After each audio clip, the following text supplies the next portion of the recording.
আমি যদি 1 টাকা ইউটিউবে উপার্জন করি না, সেটা আমার ইনকাম ট্যাক্সের ফাইলে আছে, এটা আমার বৈধ উপার্জন। আমি 1 টাকা যদি খরচা করি, ওটাও দেখাইতে পারবো আমি কিভাবে এই 1 টাকা উপার্জন করছি। আপনি জিন্দেগিতে দেখাইতে পারবেন না কিভাবে আপনি ব্যাংক বানানোর টাকা পাইছেন, জিন্দেগিতে পারবেন না, চ্যালেঞ্জ দিলাম আপনাকে। মির্জা আব্বাস ভাই কামান্দা গেছেন, একদিকে মির্জা ফখরুল আর একদিকে মির্জা আব্বাস, দুই দিকে দুই মির্জা বিরামহীন ভাবে সোশ্যাল মিডিয়ার পিছে লাগিছে। বিএনপির Mirza to the power square, এদের সঙ্গে আমাদের বিরোধটা অনিবার্য ছিল, মানে সোশ্যাল মিডিয়া। জুলাই আগস্ট বিপ্লবের মধ্যে দিয়া যে নতুন বাংলাদেশ গড়ার স্বপ্ন আমাদের তরুণ প্রজন্ম দেখতেছে, সেই নতুন বাংলাদেশে মির্জা আব্বাসদের রাজনৈতিক নেতৃত্ব মূল্যহীন হয়ে পড়ছে।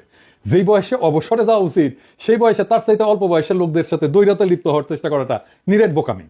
এই বোকামির মূল্য দিতে হবে মির্জা আব্বাসকে। সরি মির্জা আব্বাস ভাই, আপনার রাজনীতি থেকে অবসরটা গৌরবময় হইতে পারতো, আনন্দময় হইতে পারতো। আপনি লজ্জা আর অপমানের সঙ্গে বিদায় নেবেন, কি আর করা। কাউকে শয়তানে কখনো লাড়ে সারে, আপনারও শয়তানে লাড়ছে। আমি কিন্তু মির্জা আব্বাসকে কিছুই বলি নাই, উনারা কেউ সরে বাচ্চা বলে গালি দিছে, আমি জানতাম না কে গালি দিছে। ওইটা প্রথম শুনি মির্জা ফখরুলের মুখে। উনি বলতেছেন মির্জা আব্বাসকে সরে বাচ্চা বলছে, কত খারাপ কাজ করিছে। মির্জা ফখরুল আর মির্জা আব্বাস কিন্তু বিরোধ আছে, রাজনৈতিক বিরোধ আছে, এক গ্রুপে না কিন্তু তারা, যারা বিএনপি করেন তারা জানেন। কিন্তু মির্জা ফখরুল তো ছাত্র ইউনিয়ন করার লোক, উনি গিরিঙ্গি কেমন করে করতে হয় এটা ভালো জানেন। উনি কায়দা করে মির্জা আব্বাসকে সামনে দিয়ে দিলেন আমাদের, আর মির্জা আব্বাস ভাই কিছু বুঝা না বুঝা আইসা শুরু করলেন ব্যাটিং করা। মানে যে গালিটা মির্জা ফখরুল দিতে পারবে না, সেটা মির্জা আব্বাসকে দিয়ে দেওয়াইলেন আর কি। হ্যাঁ, এটা গিরিঙ্গি আর কি, ছাত্র ইউনিয়নের গিরিঙ্গি। আমি বুঝতে পারি এই সমস্ত। আচ্ছা মির্জা আব্বাস ভাই, আপনি বলেন আমি কি ভুলটা বলছি? আমি বলছি বারাক ওবামা যখন আমেরিকা প্রেসিডেন্ট, তখন তাকে ফিলিপাইনের প্রেসিডেন্ট বেশার বাচ্চা বলে গালি দিছিল, আর বারাক ওবামা সেটাকে হজম করছে। আপনি একজন পলিটিশিয়ান হয়ে সেটা হজম করতে পারবেন না কেন? আমি তো নিউজটা দেখাইছিলাম, আমি তো মিশা নিউজ দেখাই নাই, তাই না? আপনি গালি খাইতে চান না, তাহলে রাজনীতিতে আসছেন কেন? মসজিদের ইমাম হন, কেউ গালি দিবে না। হিমালয়ে গিয়ে সন্ন্যাসী হন, কেউ গালি দিবে না। নবী রাসূলদের গালি দেয় মানুষ, আল্লাহর খোদাকে গালি দেয় মানুষ। আপনি কোন হরিদাস পালাচ্ছেন, আপনারা গালি দেওয়া যাবে না? প্রেসিডেন্ট ম্যাক্রনের তো থাপ্পড় মারে, আপনি চর থাপ্পড় খাবেন, আপনারা রাজনীতিবিদরা গালি খাইবেন। এটা সহ্য করতে হবে, এটাই নতুন বাংলাদেশ। এবার আসেন আমরা ওনার বক্তব্যটা আলাদা আলাদা করে শুনি। জারজ মিল্টন বকা দিয়েছে আমাকে, সেটাকে সমর্থন করেছে পিনাকি। অর্থাৎ জারজ মিল্টন যে ভাষা আমাকে বকা দিয়েছে, পিনাকি সমর্থন করেছে। আমি বলতে চাই যে ওরা সবাই একই বংশের, একই গোত্রের সন্তান। কোনো ভদ্রলোককে এভাবে গালি দিতে পারে না। আমি ঢাকার মানুষ, আমি ইচ্ছা করলে ওরা যে ভাষা গালি দেয় তার চেয়ে জঘন্য ভাষা গালি দিতে পারি, কিন্তু আমার বাপ মা, আমার পরিবার এটা আমাকে শেখায় নাই। ওরা যেটা বলছে এবং বলেছে, এটা ওদের পরিবার থেকে শেখানো, ওরা ওই পরিবার থেকে করে আসছে, শুকরের জাত, যাদের অ্যাকচুয়ালি জন্মের ঠিকানা আছে বলে আমার মনে হয় না। উনি বলছেন জন্মের ঠিক নাই। আব্বাস ভাই, দুনিয়ার সব প্রাণী একই পদ্ধতিতে জন্মায়, আর একটা পদ্ধতি আছে টেস্ট টিউব বেবি, ওইখানে কেউ কাউরে লাগায় না। তো ঠিক পদ্ধতি কোনটা মির্জা আব্বাস ভাই? আর আপনি কোন পদ্ধতিতে জন্মাইছেন? আর আপনি যে পদ্ধতিতে জন্মাইছেন সেটা যে ঠিক, সার্টিফিকেট আপনাদের কে দিছে? হ্যাঁ, তবে আপনি দাবি করতেই পারেন যে আপনারা যারা গালি দেয় তারা বৈধ বাবা মায়ের সন্তান না। আমার অনুমান আপনি সেটাই বলছেন, বৈধ পিতামাতার সন্তান না হইলে সে গালিবাজ হয়। আপনার এই অনুমানেরও কোনো ভিত্তি নাই। আপনার কি জানা আছে যে লিওনার্দো দা ভিঞ্চি, হ্যাঁ চেনেন? আপনার চেনার কথা না অবশ্য, ও বৈধ পিতামাতার সন্তান না কিন্তু। এমনকি শেক্সপিয়ার চিনেন, আপনার চেনার কথা না। চার্লস ডিকেন্স চিনেন, আলেকজান্ডার দ্য গ্রেট, কেউই বৈধ পিতামাতার সন্তান না। এর নাম শুনেছেন? বাক, হ্যাঁ, মিউজিশিয়ান শুনেছেন? তার কোনো মিউজিক শোনার কথা না আপনার। হ্যাঁ, আগাস্টাস সিজারের নাম শুনেছেন? স্টিভ জবসের নাম শুনেছেন? এমনকি জ্যাকি চ্যান সিনেমা দেখেছেন? দুইটা কেউই বৈধভাবে বিবাহিত বাবা মায়ের সন্তান না। সেই জন্য মনীষীরা বলে জন্ম হোক যথাতথা, কর্ম হোক ভালো। আপনার কর্মজীবনটা কি আসেন সেটা দেখি। আপনার কর্মজীবন কি ভালো? না মির্জা ভাই, আপনার কর্মজীবন ভালো না। আপনার কর্মজীবন কলঙ্কে ভরা। না, আমি কোনো পত্রিকার নিউজ নিয়ে আপনার চরিত্র হনন করবো না, ওইটা আমার কাজ না। 2015 সালে আপনি আপনার নিজের দাখিল করা হলফনামা থেকেই দেখাবো। আসেন আমরা আমাদের ঠিক পথে জন্ম না হওয়া মির্জা আব্বাস ভাইয়ের আমল নামা দেখি। আচ্ছা মির্জা আব্বাস ভাই, মির্জা তো আপনার পারিবারিক পদবি না, তাই না? এটা আপনি লাগাইছেন পরে। আপনার বাবার নামের আগে তো মির্জা নাই, তাই না? আপনার বাবার নাম আব্দুর রাজ্জাক। আপনার এখানে মির্জা লাগাইতে হইল ইনফিরিয়রিটি কমপ্লেক্সে এলিট হইতে চাইছেন, নতুন বাংলাদেশের এলিট হইতে চাইছেন না? টাকা পয়সা হয়েছে, এখন মির্জা না থাকলে ক্যাঙ্কা হয়, অসুবিধা নাই।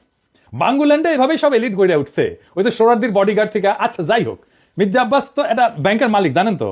ঢাকা ব্যাংক 1995 সালে ব্যাংকটা প্রতিষ্ঠিত হয়, মির্জা আব্বাসই প্রতিষ্ঠাতা। এই ঢাকা ব্যাংকটা দেশের প্রথম দিকের বেসরকারি মালিকানায় প্রতিষ্ঠিত ব্যাংকগুলোর মধ্যে অন্যতম ব্যাংক। কোনো সমস্যা হয়নি। অনেক ব্যাংকের সমস্যা হয়েছে, জয় বাংলা হয়ে গেছে হাসিনার আমলে। মির্জা আব্বাসের ব্যাংকের কোনো সমস্যা হয়েছে? হয় নাই। হ্যাঁ, তো ব্যাংক প্রতিষ্ঠার টাকা পেলেন কেমনে মির্জা আব্বাস ভাই? আপনার ফ্যামিলি কি জমিদার ছিল? আপনার আব্বা কি করতেন? আসেন আমরা এবার দেখি ওনার আব্বা কি করতেন। ওনার আব্বা মতিঝিল সরকারি উচ্চ বিদ্যালয় বা মতিঝিল সেন্ট্রাল গভর্নমেন্ট স্কুল হিসেবে যেটা পরিচিত, ওই স্কুলের দপ্তরে ছিলেন, ডং ডং ডং ডং ডং ডং কইরা ঘন্টা বাজাইতেন। কি মির্জা আব্বাস ভাই, খারাপ লাগলো? হ্যাঁ, দপ্তরের কাজ খারাপ না, সম্মানের কাজ, কিন্তু আপনি যে কাজ করতেছেন সেটা সম্মানের না।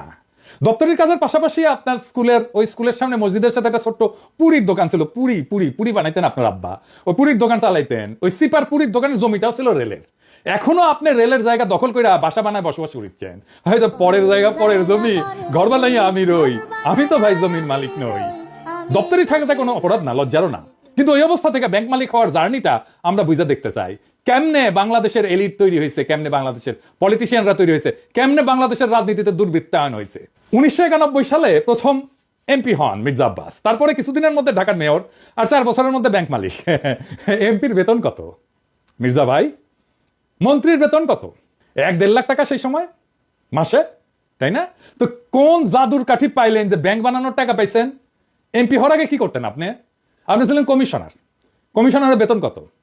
আপনার বৈধ ব্যবসা কি ছিল? বৈধ ব্যবসা ছিল ওই অঞ্চলে শাহজাহানপুরের গরুরহাটের ইজারা নিতেন আপনি। সেই 75 পরবর্তী সময় কমলাপুর রেলওয়ে যত ঠিকাদারি, সড়ক পরিবহন সহ আরো বহু জায়গা থেকে চাঁদা উঠাইতেন। চান্দা তোলাটা আপনার পুরানো অভ্যাস, তাই চান্দা তুলে আমাদের টাকা দিতে চায় যেন আমরা ইউটিউবিং ছাড়ি। শুনেন, ওরা ওই যে ইউটিউবের মধ্যে কি পয়সা কামানোর একটা রাস্তা আছে ওদের, সে পয়সা কামাইতেছে। আরে ভাই, পয়সা যদি লাগে আমাদেরকে বল, আমরা চাঁদা দিলে দিব না, অসুবিধা নাই তো। চান্দা তোলা ছাড়া আর কিছু করার যোগ্যতা মির্জা আব্বাস আপনার ছিল না কোনোদিনই, কারণ উনি আবার দারুণ মেধাবী। আপনার ইউনিভার্সিটিতে পড়ার যোগ্যতা হয় নাই, সোহরাওয়ার্দী কলেজ থেকে 2nd ক্লাসের ডিগ্রি পাস করেছেন, এই যে সার্টিফিকেট আপনার, দেখেছেন? আল্লাহ বাঁচাইছে, আর একটু কম হলে তো জাতির ফিতা হয়ে যেতেন। তো উনি নিজেই নিজের সার্টিফিকেট দাখিল করেছিলেন। যাই হোক, এই একাডেমিক কোয়ালিফিকেশন নিয়ে আপনার তো কেরানিরও চাকরি হতো না কোথাও, বাংলাদেশেও না। আপনার তো কিছু করার ক্ষমতাই নাই। ইউটিউবে টাকা পাওয়া যায়, কথা সত্য, বই লেখাও টাকা পাওয়া যায়, শিক্ষকতা করিয়া, অভিনয় করিয়া, কবিতা লিখা, গান গাইয়া টাকা পাওয়া যায়, প্লেন চালালেও টাকা পাওয়া যায়, রিক্সা চালালেও টাকা পাওয়া যায়, আপনার ড্রাইভারও যে ড্রাইভিং করে সেটা তো টাকা পাওয়া যায়। তো আপনি এর কোনোটাই পারেন না। আপনি চান্দা তুলে টাকা তুলতে পারেন, ওটাই আপনার উপার্জন, ওইটাই আপনার ক্ষমতা। তো চান্দা তুলে টাকা দিয়ে ইউটিউব বন্ধ করার আবদার কেন করতেছেন? ব্যথা বেশি দিচ্ছি, ব্যথা কি জিনিস আপনি টের পান নাই? আপনার তো কোনো স্কিল সেট নাই, আপনি কোনো কিছু করে উপার্জন করতে পারবেন না, তাই আসছেন রাজনীতিতে। এটাই বাংলাদেশের রাজনীতির মধু। আপনি ব্যবসাও পারেন না, তাই পারলে এন্টারপ্রেনার হইতেন।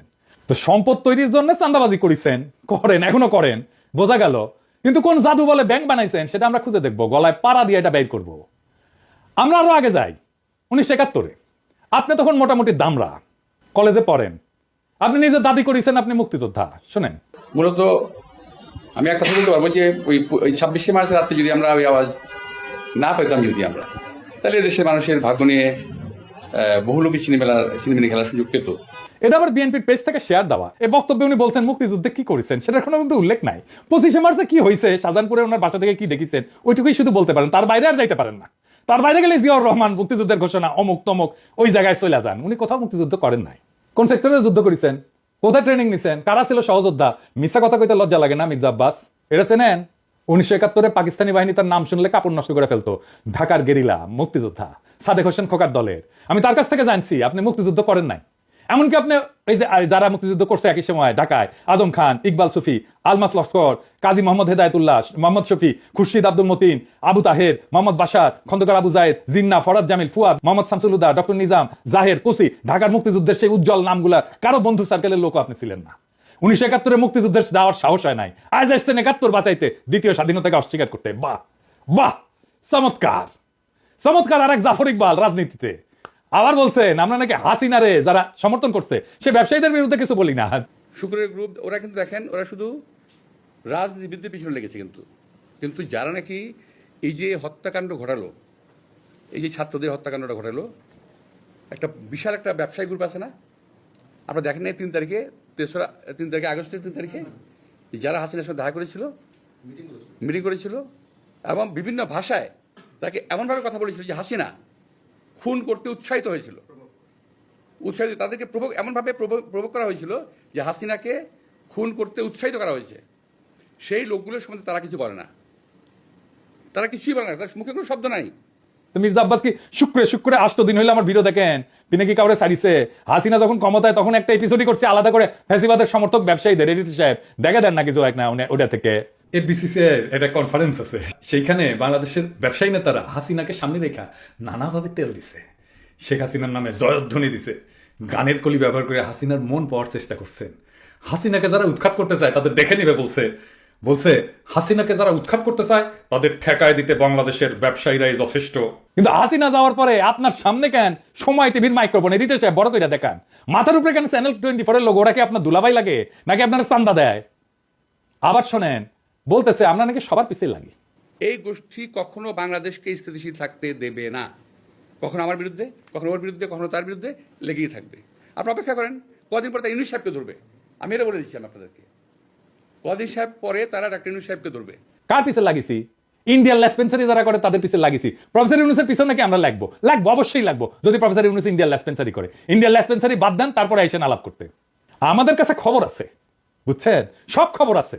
কি করেছেন হাসিনার আমলে, কেমনে কারে ম্যানেজ করেছেন, সব খবর আছে। আপনাদের দলের লোকেরা বলে সোশ্যাল মিডিয়া কিছু না, মাঠের রাজনীতি, ভোটের রাজনীতি আসল। হ্যাঁ আসেন, সোশ্যাল মিডিয়া নিয়ে কি করে বিএনপি দেখি। বিএনপি প্ল্যান নিছে যে তাদের ফেসবুকের পোস্টে তো কেউ যায় না, মাসি মারে ওরা নিজেরা বসে, তো স্পন্সর পড়দের পয়সা খরচ কর, টাকা খরচ কর, তা করবে না। তারা বট রিয়াক্ট, বট বট মানে বুঝেছেন তো, যন্ত্র থেকে ওই যে লাইক শেয়ার দিবে, বুঝেছেন, কমেন্ট করবে, বট দিয়ে রিয়াক্ট দেন। দেখেন সব ভিয়েতনামের আইডি দেখেছেন। হ্যাঁ আপনারা বিএনপির পোস্ট দেখবেন, দেখবেন যে হাজার হাজার লাভ রিয়াক্ট করেছে, ভালোবাসা রে বন্যা হয়ে যাইতেছে, আপনারা প্রভাবিত হয়ে যাবেন। আরে বাপরা সর্বনাশ, ভালো কাজ করেছে তো, ভালো কথা, আমি একটা লাভ রিয়াক্ট দিয়ে দিই। মানুষের সাথে এরকম প্রতারণা করতে পারে কেউ? আওয়ামী লীগ এরকম প্রতারণা করে নাই জনগণের সাথে, বিএনপি যেটা করছে দেখেছেন। এটাই আপনাদের জার্নি, এটাই বাংলাদেশের রাজনীতি, এটাই হয় মন্ত্রী, দলের শীর্ষ নেতা। আর একাডেমিক যোগ্যতায় কেরানি হয়ে যার জীবন পার করার কথা ছিল, সে হয় মন্ত্রী। যার উপার্জনের ধান্দাই হইতেছে কিভাবে অন্যরে ঠকাবে, আরেকজনকে অতিরিক্ত সুবিধা দেবে, অন্যরে বঞ্চনা করবে, বা ভয় দেখায় উপার্জন করবে, চান্দা নেবে। আমি যদি 1 টাকা ইউটিউবে উপার্জন করি না, সেটা আমার ইনকাম ট্যাক্সের ফাইলে আছে, এটা আমার বৈধ উপার্জন। আমি 1 টাকা যদি খরচা করি, ওটাও দেখাইতে পারবো আমি কিভাবে এই 1 টাকা উপার্জন করছি। আপনি জিন্দেগিতে দেখাইতে পারবেন না কিভাবে আপনি ব্যাংক বানানোর টাকা পাইছেন, জিন্দেগিতে পারবেন না, চ্যালেঞ্জ দিলাম আপনাকে। আপনার বৈধ উপার্জন কি? আপনি নিজেই ঘোষণায় বলছেন বাড়ি ভাড়ার টাকা আর ব্যাংকে রাখা সঞ্চয়পত্র। বাড়ি ভাড়ার টাকা পেট চালান, বসে বসে খান, আর ব্যাংকে রাখা সঞ্চয়পত্র ওইটি থেকে সুদ আসে, এটা হইতেছে আপনার উপার্জন। তাও এটা আজকের কথা না, 10 বছর আগের কথা। লজ্জা লাগে না আপনার? হ্যাঁ, আমার প্রত্যেকটা পয়সা হালাল, আপনার প্রত্যেকটা পয়সা হারাম। আপনি দাবি করতে পারবেন আপনার প্রত্যেকটা পয়সা হালাল? পারবেন না। বুকে হাত দিয়া বলবেন, আল্লাহর কসম কেটে বলবেন, দেখাই দেবেন আপনার উপার্জন কিভাবে হয়েছে, কেমনে আপনি ব্যাংক করছেন। আপনি কাউরে না কাউকে বঞ্চনা করে সুবিধা দেওয়া ভয় দেখায় যে টাকা উপার্জন করছেন, সে উপার্জনের টাকা দিয়ে ক্যাডার পালেন, সে ক্যাডার ভোটে জিতায়। আর অনুপার্জিত টাকায় ভোট কিনা এমপি হয়ে যান আপনি। আপনার দলের লোকেরা ভোটের কথা বলে, ভোটের কথা গপ্প শুনে না আমাদেরকে। নমিনেশন কিনতে হয় পার্টি থেকে, চান্দা দিয়া, তারপরে টাকা সিটায় ভোট কিনতে হয়, কেন্দ্র দখল করতে হয়, জাল ভোট দিতে হয়, এই দিয়ে চলছে এতদিন। ভোটের শক্তির রোয়াব দেখায় না, ওই রোয়াব আমরা ফুটে করে দিতে পারি। জুলাই বিপ্লবের আকাঙ্ক্ষা ছিল এই বন্দোবস্তের পরিবর্তন, সত্যিকারের মেধাবীদের দিয়ে রাষ্ট্র চালানো। আপনার কোনো স্কিল নাই মন্ত্রী হওয়ার, আপনার রাষ্ট্র জিনিসটাই বোঝেন নাই, আপনি রাজনীতিও বোঝেন নাই। ক্ষমতা আপনার কাছে টাকা উপার্জনের মৌকা, আর কিচ্ছু না। মির্জা ফখরুল বলছেন আমরা কোথায় নিয়ে যেতে চাই দেশকে, শুনেন। সোশ্যাল মিডিয়াতে কিছু নতুন নতুন আমি বলি কুতুব আবির্ভূত হয়েছে, তারা বাংলাদেশকে কোথায় নিয়ে যেতে চায় আমি জানি না। আমরা দেশ থেকে ফ্যাসিবাদের সমস্ত কলঙ্ক চিহ্ন মুছবো, আমরা বাংলাদেশে ভারতের তালুকদারি বন্ধ করব, চিরতরে আমরা বাংলাদেশে একটা সাম্যের ইনসাফের রাষ্ট্র করব। আপনারা মির্জা ফখরুল সেই স্বপ্নের সামনে বাধা হয়ে দাঁড়ায় আছেন। দেশের জনগণ জানে, বুঝতে পারে প্রফেসর ইউনূসকে কেন তাড়ানোর চেষ্টা করতেছেন, কেন দ্রুত নির্বাচন চান। জনগণের জন্য প্রফেসর ইউনূসের এই অতি অল্প সময়ের শাসন হয়ে থাকবে একটা স্বপ্নের মতো, এক অলিক সম্ভাবনার মতো, এক বিদ্যুৎ চমকের মতো সময়। তারপর বাংলাদেশ আবার ফিরে যাবে আপনাদের সেই আদিম জমিদারি ব্যবস্থায়, আপনাদের সেই মাফিয়া শাসনে। আবার কালো টাকা এবং পেশি শক্তির মাস্তানেরা গাড়িতে পতাকা ওড়ায় ঘুরবে, হেলিকপ্টারে চড়বে, দলীয় মাজারে খাদেন। আবার আমাদের ভয়ে ভয়ে বাঁচতে হবে, ক্ষমতার অঙ্গুল হেননের নিয়ত নির্দিষ্ট হবে আমাদের মতো ছোটখাটো মানুষদের। আমরা জানি আমাদের দাসের জীবন, আমরা পুতুল নাচের রীতি কথার দুর্ভাগ্যপীড়িত জাতি, সমাজের সবচেয়ে অযোগ্য, অশিক্ষিত, দাম্ভিক, অসৎ মানুষের বড় গলা শোনা ভয়ের রাজ্যে জীবন মৃত আমরা জানি আপনাদের বসংবৎ কোটাল পুত্রের ভিন্ন মতের আগাছা কেটে ফেলার অভিযানে আমরা যে কোনো সময় কচু কাটা হয়ে যেতে পারি। আমাদের জীবন মিথ অফ সিসিফাস। সিসিফাসের গল্প জানেন? আর এক অভিশপ্ত জীবন ছিল, পাহাড়ের নিচ থেকে পাথর ঠেলে ঠেলে ঠেলে ঠেলে যখন সে উপরে নিয়ে যায় একেবারে চূড়ায়, তারপর আবার সেই পাথরটা নিচে পড়ে, আবার তার ঠেলে ঠেলে ঠেলে ঠেলে উপরে নিয়ে যেতে হয়। এটাই তার অভিশপ্ত জীবন। আমাদেরও বাংলাদেশের নাগরিকদের জীবন মিথ অফ সিসিফাস। আমাদের অভিশপ্ত জীবন সিসিফাসের মতো। আমাদের সন্তানেরা বারবার রক্ত দিবে এই আর ক্ষমতার রাক্ষস তাড়াইতে, আবার নতুন রাক্ষস এসে দখল করবে জনপদ। আমাদের আসলেই কোনো মুক্তি নাই। কিন্তু মির্জা আব্বাস মনে রেখেন, পৃথিবীতে যদি একজন মানুষও থাকে এই নষ্ট দুর্বৃত্তের রাজনীতির মুখোশ খুলে দেবে, সেটা আমি। ঈদের জামাতে যারা প্রফেসর ইউনূসের হাত ছুঁইছে তারা বলছে আকুল ভাবে স্যার 5টা বছর থাকেন, কারণ তারা জানে ওই লোকটা তাদের মানুষের মর্যাদা দিচ্ছে। বেশি দিন লাগে নাই, মাত্র 7-8 মাস। মানুষ তার বিপুল সম্ভাবনা আর তাদের অফুরন্ত শক্তির খোঁজ পাইছে, জাতির প্রাণ শক্তি জায়গা উঠছে। এটাই বিপ্লব।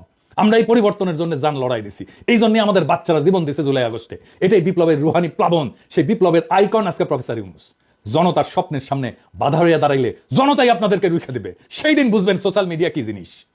আপনারা ক্ষমতায় আসতে পারেন, কিন্তু কোনোভাবেই এই স্বপ্নের সময় প্রফেসর ইউনূসের করে দেওয়া যাওয়া অর্জনকে অতিক্রম করতে পারবেন না। আপনাদের সেই পরাজয়ের কথা এখনই লেখা হয়ে গেছে, প্রত্যেক দিন লেখা হচ্ছে। এই নতুন বাংলাদেশের স্বপ্নে যারা অন্তরায় হয়ে দাঁড়াইছে তাদের ভবিষ্যৎ অনিবার্যভাবে ম্লান। ইতিহাসের নিয়মে জনগণের ইচ্ছার বিপরীতে দাঁড়ানো মানেই পরাজয়। মির্জা আব্বাস এবং তার মতো নেতৃত্বের অবসান অনিবার্য। আমরা জানি এই লড়াই শুধু ক্ষমতার না, এই লড়াই ইনসাফের, সাম্যের, মুক্তির। আমাদের তরুণ প্রজন্ম আজ যে নতুন বাংলাদেশের স্বপ্ন দেখছে, যেখানে দুর্বৃত্তের রাজনীতি, চাঁদাবাজির আধিপত্য কিংবা ক্ষমতার দম্ভের কোনো স্থান নাই, সেখানে থাকবে সৎ, মেধাবী, প্রগতিশীল নেতৃত্ব। প্রফেসর ইউনূস এই নতুন স্বপ্নের প্রতীক। তার নেতৃত্বে যে নতুন দেশ গড়ার লড়াই শুরু হয়েছে, তা জনতার হৃদয়ে আর এক বিপ্লবের আগুন জ্বালায় দিছে। এই আগুন নিভে যাওয়ার না। জনতা জানে, জনগণ জানে, এই পরিবর্তন তাদের জীবনের, তাদের ভাগ্যের, তাদের সন্তানের ভবিষ্যতের প্রশ্ন। তাই মির্জা আব্বাস কিংবা তার মতো অতীতের রাজনীতির নেতাদের কাছে আমাদের একটাই বার্তা: সময় বদলাইছে, জনতার স্বপ্নকে দমায় রাখা যাবে না। নতুন বাংলাদেশে মিথ্যা, দুর্নীতি, ক্ষমতার অপব্যবহার থাকবে না। আমাদের লড়াই চলবে জুলাই আগস্ট বিপ্লবের প্রকৃত অর্থ বাস্তবায়ন না হওয়া পর্যন্ত।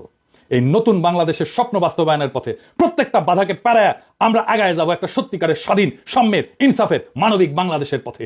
ইনকিলাব জিন্দাবাদ।